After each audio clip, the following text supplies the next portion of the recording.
فأنا ناصح لإخواني بالصدع بالحق تبيض وجوههم. السكوت في مسألة الحزبية يضرها، فاصدع بما تؤمر وأعرض عن المشركين.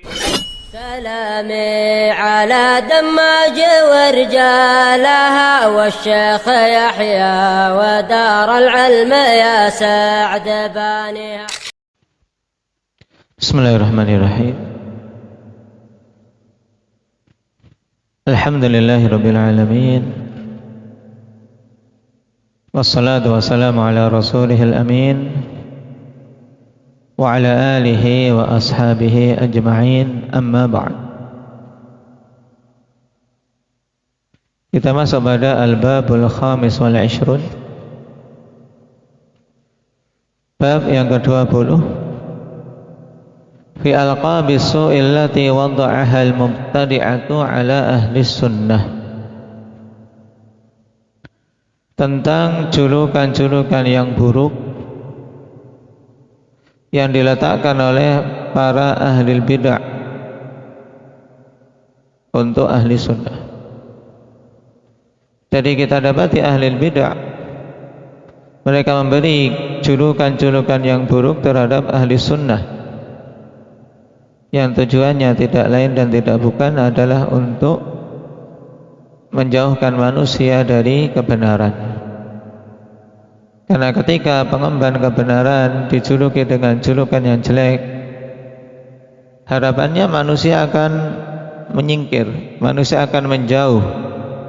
Nah, karena jiwa itu pada asalnya tidak suka pada hal-hal yang jelek. Nah, ini termasuk saddun an sabilillah, upaya untuk menghalangi manusia dari jalan Allah Subhanahu wa ta'ala. Seperti pada masa sekarang pun demikian, dengan julukan yang jelek, teroris, ekstremis. Nah, kemudian yang sekarang muncul lagi istilah yang lebih halus tapi sebenarnya juga julukan yang sangat buruk, yaitu apa? Taib, intoleran, ya, tidak mau memberikan toleransi dan seterusnya dari hal-hal yang diungkapkan berupa keburukan dan disematkan kepada pengemban kebenaran, wal'iyadzubillah. Taib. Qala rahimahullah,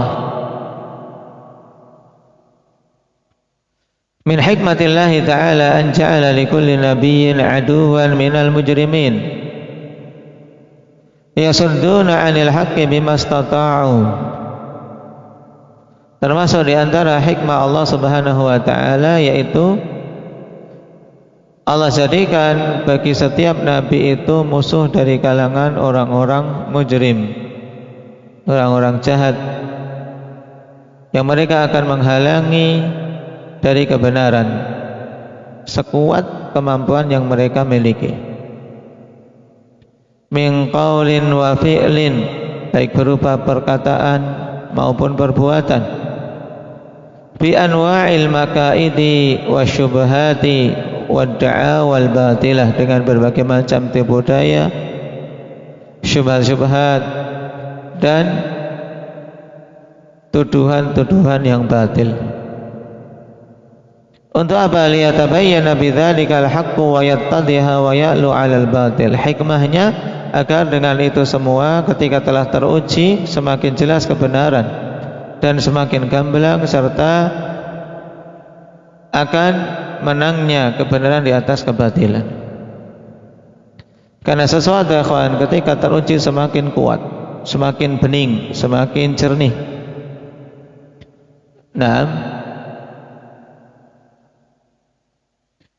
Fakadzalika ja'alna likulli nabiyyin aduwan minal mujrimin.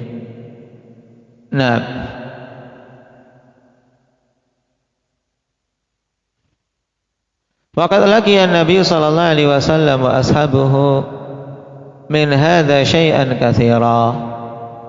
Dan Nabi sallallahu alaihi wasallam bersama para sahabatnya telah mendapati yang demikian ini banyak sekali. Kama qala ta'ala wa la tasma'unna minal ladzina utul kitaba min qablikum wa minal ladzina asyraku adzan katsira. Sungguh kau akan mendengar dari orang-orang yang diberi Alkitab sebelum kalian dan dari orang-orang musyrik gangguan yang banyak. Jadi bukan gangguan sedikit tapi gangguan yang banyak. Demikian pula yang harus dipersiapkan oleh setiap sunni, setiap dai yang mau menyampaikan kebenaran, maka harus mempersiapkan diri. Walaupun tentunya dia memohon perlindungan kepada Allah agar dijauhkan dari semua gangguan, tapi merupakan sunatullah, mesti akan ada gangguan. Nah, sehingga harus mempersiapkan diri dengan ujian-ujian tersebut sehingga tidak kaget. Faqad wada'a ulaika adh-dhalimuna al-musyrikuna lin-nabi sallallahu alaihi wasallam wa ashabihi alqabat tashni'i was-sukhriyah. Dan sungguh orang-orang zalim musyrik tersebut telah meletakkan untuk Nabi sallallahu alaihi wasallam dan para sahabatnya julukan-julukan yang sangat buruk dan julukan-julukan berupa olok-olokan untuk menghina, melecehkan. Misal contohnya sahir. Apa makna sahir, Afif? Tukang sihir. Dijuluki Nabi sebagai tukang sihir. Dijuluki Majnun, Abdullah, orang gila. Dijuluki kahin. Apa maknanya Zakaria? Dijuluki sebagai apa kahin itu? Sebagai dukun. Nah, dukun, kadzab, yang sangat banyak dustanya. Nah, wa nahwi dzalik, dan yang semisal dengan itu dari julukan-julukan yang jelek. Dan itu kita dapat di dalam Al-Qur'an. Qala wa lamma kana ahlul ilmi wal iman hum warathatul anbiya laku min ahlil kalami wal bid'ai mithla ma laqiyahu an-nabiy sallallahu alaihi wasallam wa ashabuhu min ulaikal musyrikin. Dan tatkala ahlul ilmi serta ahlul iman, mereka itu adalah para pewaris Nabi, mereka pun akan menemui dari kalangan ahlil kalam dan ahlil bid'ah semisal yang ditemui oleh Nabi sallallahu alaihi wasallam dan para sahabatnya dari orang-orang musyrikin. Nah, jadi gangguan para pewaris Nabi dari kalangan ahlil kalam dan ahlil bid'ah. Nah, sama-sama diganggu sebagaimana dulu Nabi juga diganggu oleh orang-orang musyrikin. Fakanat kullu ta'ifatin min hadhihi at-tawa'ifi tulaqibu ahla sunnati bima barra'ahumullahu minhu min alqabit tashni'i wa sukhriyah.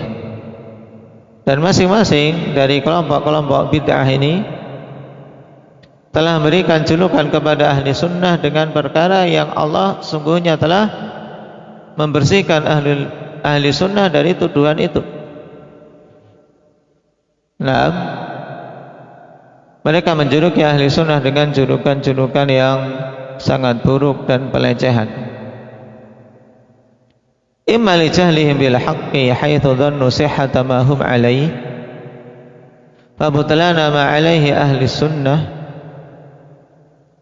wa imma li su'il qasdi. Nah, jadi ini kemungkinannya. Kemungkinan mereka menuduh dengan tuduhan buruk tersebut karena kejahilan mereka terhadap kebenaran, di mana mereka menyangka kebenaran apa yang mereka berada di atasnya, serta apa? Butlana ma'alaihi ahlus sunnah. Mereka menyangka batilnya apa yang ahli sunnah berada di atasnya, dan ini sangat banyak. Banyak menganggap yang ahli sunnah berada di atasnya adalah prinsip yang sesat, prinsip ekstrim beragama, nggak usah terlalu ngotot ekstrim seperti itu, santai saja beragama itu. Ungkapan-ungkapan dingin ya kawan, menunjukkan tidak ada semangat keberagamaan sama sekali. Ketika melihat orang semangat beragama, semangat beribadah dicela, dicemooh, biasa yang demikian. Atau kemungkinan kedua karena su'ul qasd, karena buruknya maksud, buruknya niatan. Haitsu aradu bidzalika tanfira an ahli sunnati wa ta'assubi li ara'ihi ma'a ilmihim bi fasadiha, di mana mereka menginginkan untuk memalingkan manusia dari ahli sunnah agar manusia ta'assub terhadap pemikiran mereka bersamaan dengan pengetahuan mereka bahwasanya keyakinan mereka itu sebenarnya rusak. Mereka paham, mereka di atas jalan yang jelek. Tapi tidak ingin manusia mengikuti ahli sunnah. Nah,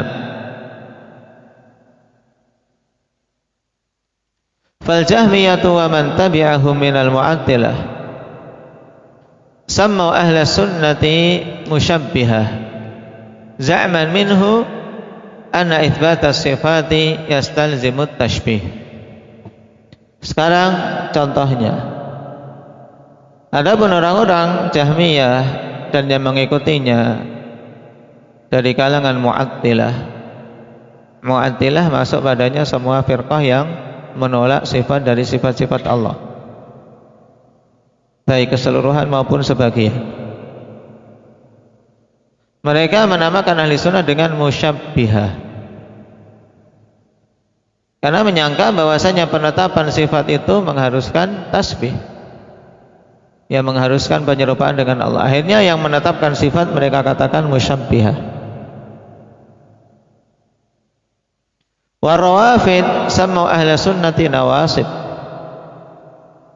Orang-orang Rafidhah menamai ahli sunnah sebagai nawasib, kaum nasibi. Siapa itu nasibi? Yaitu orang-orang yang membenci ahlul bait dan memancangkan permusuhan pada mereka. Nah, karena slogan Rafidhah adalah kecintaan kepada ahlul bait, maka apa? Mereka menuduh ahli sunnah itu membenci ahlul bait dan memusuhinya, sehingga digelari dengan apa?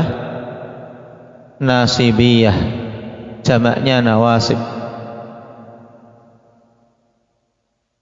Alasannya apa kalau disebut nawasib? Li'annahum yuwaluna Abu Bakrin wa Umar. Karena ahli sunnah itu berwala kepada Abu Bakar dan Umar. Padahal ini haknya tidak memberikan wala kepada Abu Bakar dan Umar, tapi mereka tarik kelaziman batil. Berarti apa? Kalau berwala pada Abu Bakar dan Umar berarti membenci ahli bait.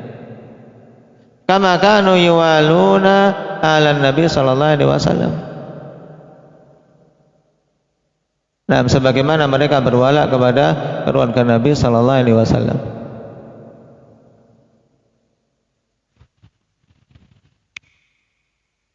Taib. Warrawafidu taz'umu anna man wala Abu Bakr wa Umar faqad nasaba al-adawata li alil bait. Ini kelaziman yang tidak benar. Orang-orang Rafidah menyangka siapa saja yang berwala kepada Abu Bakar dan Umar berarti telah memancangkan permusuhan kepada ahlul bait. Walidzalika kanu yaqulun la wala'a illa bi bara'. La wala'a illa bi bara'. Ini ungkapan mereka, syiar mereka, akan perhatikan. Maksudnya apa? La wilayata li alil bait illa bil bara'ati min Abi Bakrin wa Umar. Baik. Tempat kalian di harakati kasrah atau fathah? Walayah atau wilayah? Hah? Wilayah. Nah,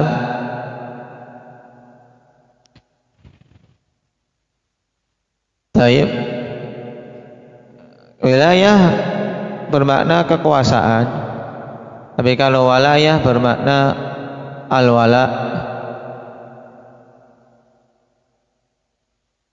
kewalian. Taib.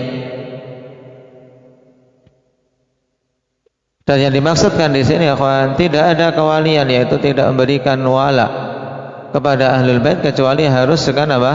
Dengan bara'ah. dari Abu Bakar dan Umar. Taib.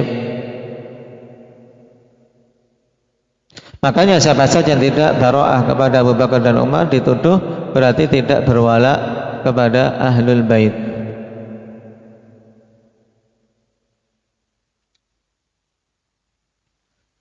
Wal qadariyatun nufah qalu ahlu sunnati mujbirah. Golongan ketiga qadariyah yang menolak takdir. Mereka mengatakan bahwasanya ahli sunnah itu mujbirah, orang-orang Jabriyah yang tidak menetapkan bagi hamba itu kemampuan dan keinginan sama sekali. Alasannya apa menurut Qadariyah? Li'anna itsbatal qadari jabrun 'inda haula'in nufah. Karena menurut mereka penetapan takdir itu adalah bentuk jabr, bentuk apa? Pemaksaan, bentuk pemahaman Jabriyah di sisi para penolak takdir. Nah, kenapa mereka menolak takdir? Dengan alasan tadi, berarti kalau ditetapkan takdir Allah itu zalim. Nah, karena Allah Subhanahu wa taala menetapkan si hamba bermaksiat kok kemudian juga Allah sendiri yang mengadab. Ini telah kita lewati syubhat tersebut, banyak bercokol pada kelompok-kelompok sesat dalam masalah takdir. Kenapa? Karena mereka terlalu mendalam dalam berpikir tentang takdir. Padahal telah kita lewati takdir itu adalah rahasia Allah Subhanahu wa taala. Kewajiban kita beriman dan beramal. Wal murji'atul mani'una minal istitsna' fil iman yusammuna ahla sunnah syakkakan atau syukkakan.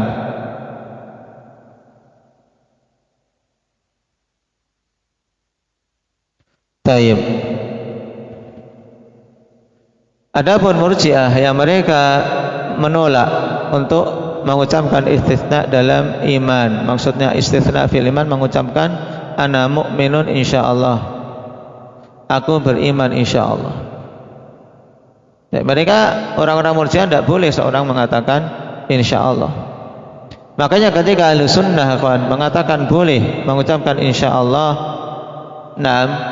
dengan maksud yaitu apa? Tabarruk. Demikian pula mengucapkan insyaallah yang dimaksudkan adalah terkait dengan kesempurnaan iman, karena kita tidak bisa mengklaim sempurna iman. Nah, maka istitsna fil iman selama itu bukan bentuk keraguan-raguan boleh. Nah, tapi Murji'ah tidak. Mereka mengatakan kalian itu orang-orang yang ragu-ragu. Li'anal iman indahum huwa iqrarul qalb wal istithna'u syakkun fihi 'inda haula'il Murji'ah. Dikarenakan iman di sisi Murji'ah itu hanya sekedar pengakuan dengan hati. Sedangkan pengucapan insyaallah itu merupakan bentuk keraguan-raguan di sisi orang-orang Murji'ah. Nah, padahal iman itu tidak cukup pengakuan dengan hati, tapi pengakuan dengan hati kemudian diucapkan dengan lisan dan diwujudkan dengan anggota badan. Maka ketika ahli sunnah mengatakan insyaallah, maksudnya yaitu ketika mereka tidak bisa mengklaim diri mereka sudah sempurna memenuhi tiga-tiganya. Ya tidak ini. Nah, bisa itu sini. Nah, ini di belakangnya sini tuh, biar kelihatan. Nah, perhatikan. Baik. Ini puasa, saya enggak mau marah. Kalau enggak ya keluar saja. Nah, wal qadariyatun nufah qalu ahlu sunnah mujbirah li'anna itsbat al-qadari jabrun. Ini sudah ya kan? Jadi salah mana ini? Nah, wal murji'atul mani'un min al-istitsna' fil iman yusammuna ahla sunnati syukkakan. Nah, karena mereka apa? berkeyakinan Murji'ah itu iman adalah ikrar dengan hati saja. Wal istithna'u syakkun fihi 'inda haula'il Murji'ah, sehingga istitsna itu merupakan bentuk keraguan-raguan di sisi Murji'ah. Wa ahlul kalam wal mantiqi yusammuna ahla sunnati hasyawiyah. Sedangkan ahli kalam dan ahli mantik, orang-orang filsafat, mereka menamakan ahlu sunnah dengan hasyawiyah atau juga hasyawiyah dengan sukun dari hashwun minal hashwi wa huwa ma la khaira fih, yaitu yang tidak ada kebaikan padanya.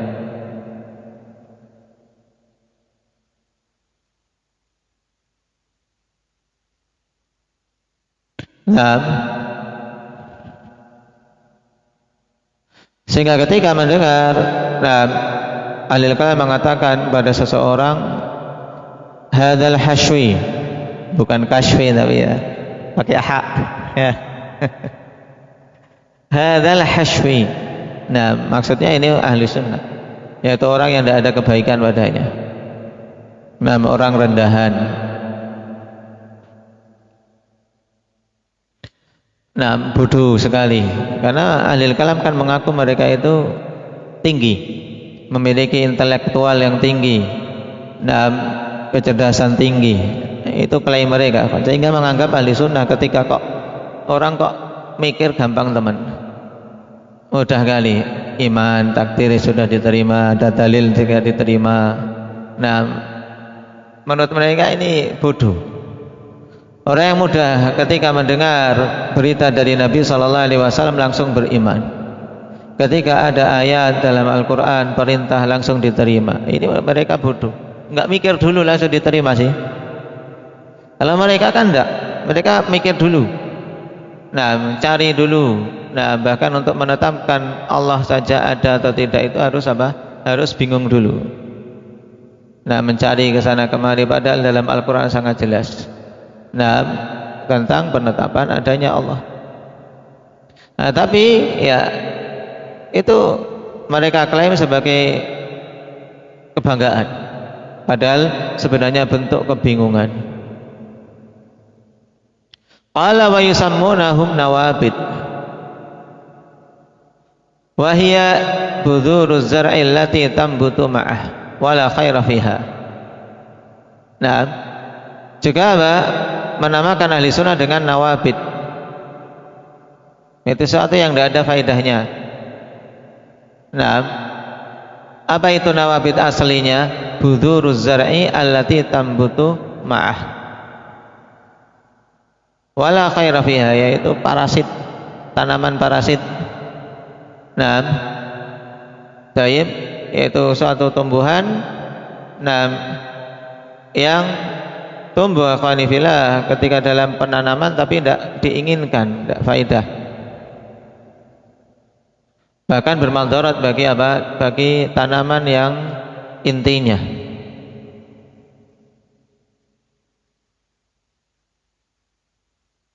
Taib.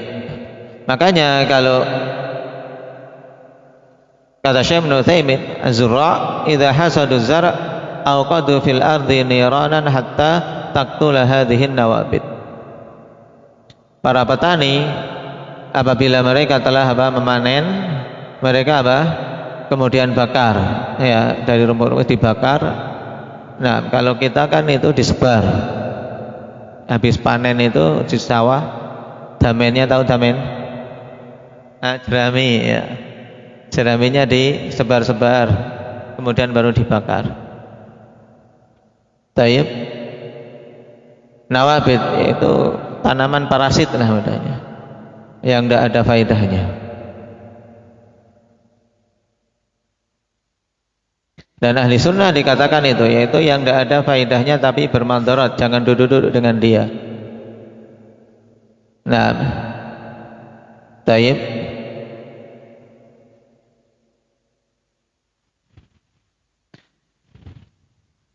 Wa yusammunahum ghutha'a. Mereka juga menamakan ahli sunnah dengan hutha, yaitu buih saja. tidak ada faedahnya. Kotoran, wa huwa ma tahmiluhul audiyatu minal ausakh, yaitu buih maksudnya adalah sesuatu yang dibawa oleh apa? Oleh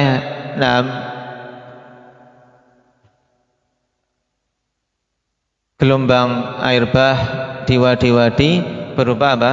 Berupa kotoran-kotoran. Ketika ada air bah datang, ada sail, kemudian yang di atasnya itu ghusa penuh dengan apa? Sampah-sampah. Ini kan julukan-julukan yang sangat buruk, ikhwan. Nah, untuk apa? Untuk merendahkan dan untuk melecehkan ahlil haq. Tayyib.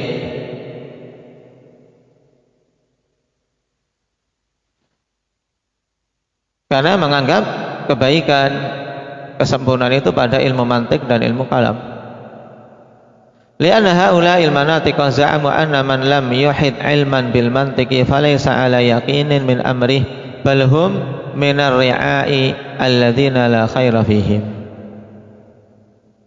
Ya, karena orang-orang ahli mantik itu, ahli kalam, menyangka bahwasanya orang yang tidak mengilmui, memiliki ilmu mantik tidak di atas keyakinan pada perkaranya. Bahkan mereka itu adalah orang yang tidak punya prinsip, ar-ri'a', yang tidak punya prinsip, yang sangat mudah berpindah dari satu hal ke hal yang lain, tidak ada kebaikan pada mereka.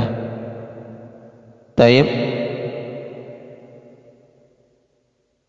Nah, ini contoh ya kawan, julukan-julukan yang ada pada masa lampau, dan pada masa sekarang julukannya lebih banyak lagi, julukan-julukan buruk dengan istilah masing-masing tempat. Tempat kita ya teroris, ekstremis, intoleran, orang-orang keterbelakangan, taib, kaum tidak terpelajar, dan seterusnya. Wal haq anna hadzal ilma alladhi fakharu bihi la yughni minal haqqi syai'a. Dan yang benar sungguhnya ilmu mantik ini, yang mereka bangga-banggakan sebenarnya itu tidak ada faedahnya sama sekali bagi kebenaran.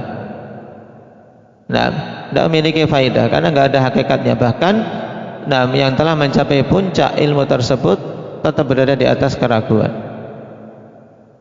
Kama qala Syekh rahimahullah ta'ala fi kitabih Ar-Rad 'alal Mantiqiyyin, sebagaimana Syekhul Islam mengatakan dalam kitabnya bantahan untuk ahli mantik. Dan Syekhul Islam ikhwan punya dua kitab untuk bantahan kepada mereka, yaitu Ar-Rad 'alal Mantiqiyyin, ini luas pembahasannya. Kemudian ada kitab yang lebih kecil lagi, yaitu Naqdul Mantiq. Lebih ringkas daripada yang awal, Naqdul Mantiq.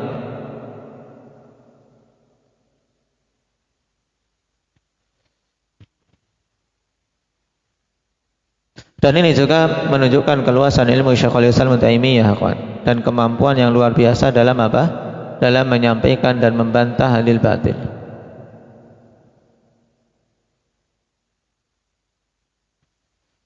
Kata beliau, inni kuntu daiman a'lamu annal mantiqal yunani la yahtaju ilaihi adz-dzakiyyu wa la yantafi'u bihil balid.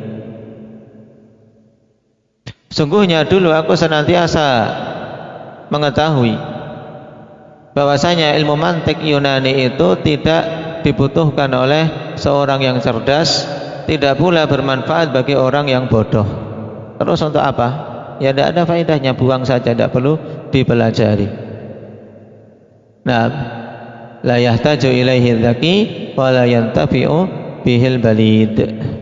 Ini hakikat ilmu mantik, ilmu filsafat, yang hendaknya kita menjauh darinya. Baik. Barakallahu fikum.